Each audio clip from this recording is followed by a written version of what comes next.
Senjata yang pertama kali dibuat dalam sejarah manusia berasal dari zaman perunggu.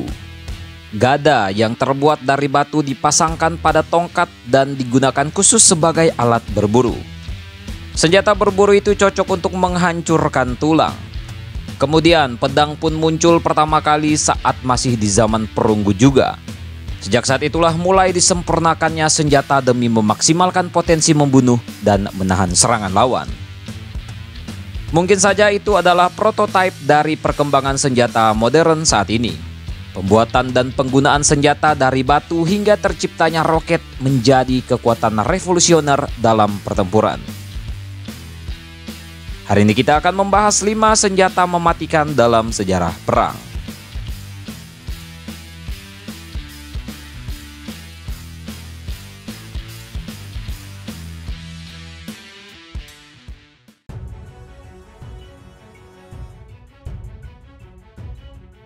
Senjata biologis sebetulnya cenderung berubah-ubah daripada senjata kimia.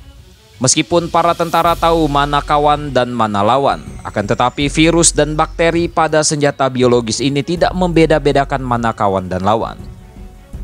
Awal tahun 1346 pasukan Genoa di Feodosia, Ukraina berhasil bertahan dari serangan pasukan Mongol yang terjadi selama lebih dari 1 tahun. Ketika penyakit wabah mulai menyerang pasukan Mongol, orang-orang Mongol mulai melemparkan mayat-mayat dari atas tembok kota yang telah terinfeksi wabah virus. Sayangnya, pasukan Genoa secara tidak sadar membawa wabah ke Eropa demi melarikan diri dari epidemi tersebut. Akibatnya 25 juta nyawa melayang karena terserang wabah virus yang dikenal sebagai peristiwa Black Death. Hingga beberapa abad kemudian senjata biologis telah dilarang di bawah aturan Protokol Jenewa tahun 1925. Akan tetapi Jepang melakukan program eksperimen ekstensif mengenai senjata biologis di China, dan kemudian eksperimen tersebut menewaskan 3.000 lebih subjek uji manusia. Hingga sekarang, pembatasan pengembangan dan penimbunan senjata biologis berada di bawah Konvensi Senjata Biologis, yakni sebuah perjanjian internasional yang berperan sebagai pernyataan norma global dan kemanusiaan terhadap senjata biologis.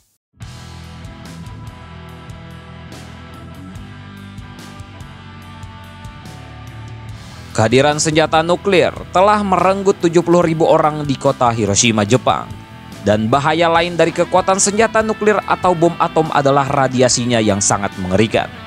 Hasil ledakan senjata nuklir Little Boy yang dijatuhkan di kota Hiroshima sama dengan 15 kiloton TNT dan juga setara dengan senjata rudal RS-28 Sarmat Rusia atau Satan II.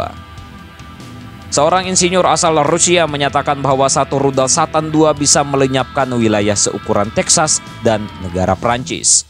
Walaupun perjanjian pembatasan senjata telah mengurangi ukuran senjata nuklir, tetapi diperkirakan ada lebih dari 15.000 senjata nuklir di bumi untuk saat ini. Negara yang kebanyakan yang memiliki senjata tersebut adalah Rusia, Amerika Serikat, dan menyusul Korea Utara.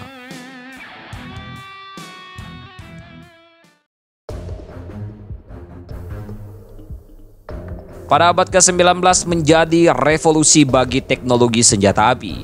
Peralatan mesin mengembangkan presisi yang lebih akurat dalam pembuatan senjata, karena tembakan terkadang misfires dan kurang akurat dengan menggunakan tutup perkusi dan amunisi kartrid. Bubuk yang terbakar tanpa asap lebih bersih dibandingkan bubuk hitam, dan industri senjata dengan sigap menyadari potensi pemanfaatan senjata untuk meningkatkan laju tembakannya. Hiram Maxim adalah seorang penemu senjata Maxim yang menggabungkan semua inovasi sebelumnya hingga menjadi satu senjata. Dia juga merupakan seorang advokat yang blak-blakan terkait senjata buatannya.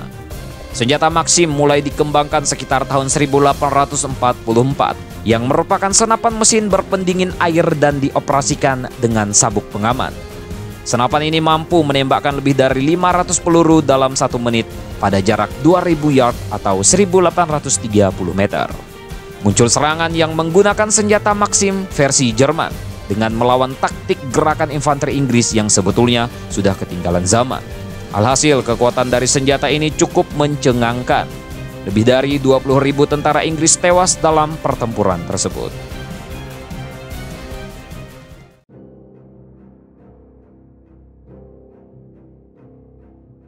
Cerita legenda George Carlin yang membawakan konsep lempar api dengan mengatakan, "Wah, saya ingin sekali membakar orang-orang yang berkumpul di sana. Tetapi saya terlalu lama menuntaskan pekerjaan dan seandainya saja saya memiliki sesuatu yang bisa dilemparkan berupa api pada mereka." Cerita Carlin itu akhirnya menjadi prototipe senjata yang diciptakan oleh orang Yunani Bizantium. Dia menciptakan senjata yang dikenal sebagai Greek Fire atau api Yunani.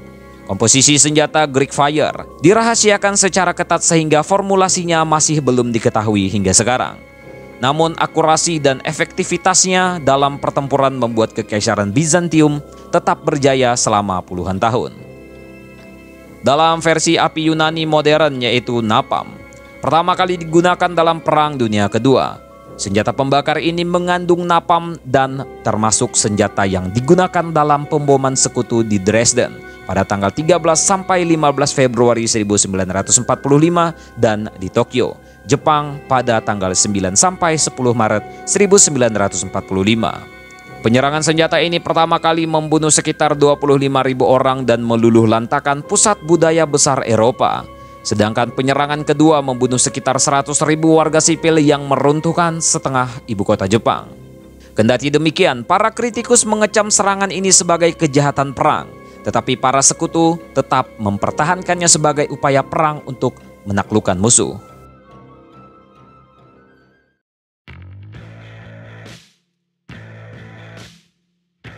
Senapan AK-47 atau disebut senapan serbu ini diluncurkan pada Perang Dunia Kedua. Akurasi senjata otomatis ini lebih efektif dibandingkan senapan mesin ringan. Selain itu, senapan AK-47 lebih nyaman digunakan daripada senapan laras panjang yang lain. Jerman adalah negara yang pertama kali menggunakan senjata ini di medan perang. Mereka membuat musuh tercengang di tahun pertama Perang Dunia Kedua dengan senjata STG-44 yang otomatis. Sedangkan saat itu para musuhnya masih menggunakan senapan mesin ringan yang kalibernya lebih kecil dan akurasinya sedikit. Senapan serbu dari Jerman ini dilengkapi peluru berukuran 7,92 x 33 mm yang dapat menembakkan 600 peluru dalam 1 menit. Militer di seluruh dunia pun mendapatkan kabar tentang senjata baru Jerman ini, hingga mereka sesegera mungkin menciptakannya sendiri. Sejak saat itu, senapan AK-47 menjadi senjata perang serbu yang paling ditakuti sekaligus digemari dalam penggunaannya. Itulah tadi 5 senjata mematikan dalam sejarah perang. Bagaimanapun, pembuatan senjata yang terus-menerus dikembangkan hingga saat ini seharusnya bukan untuk dipamerkan dan menakut-nakuti dunia. Namun nilai-nilai kemanusiaan adalah hal yang paling penting karena kita tidak ingin peperangan dimanapun terjadi lagi. Tentang ini bagaimana menurut kalian, coy?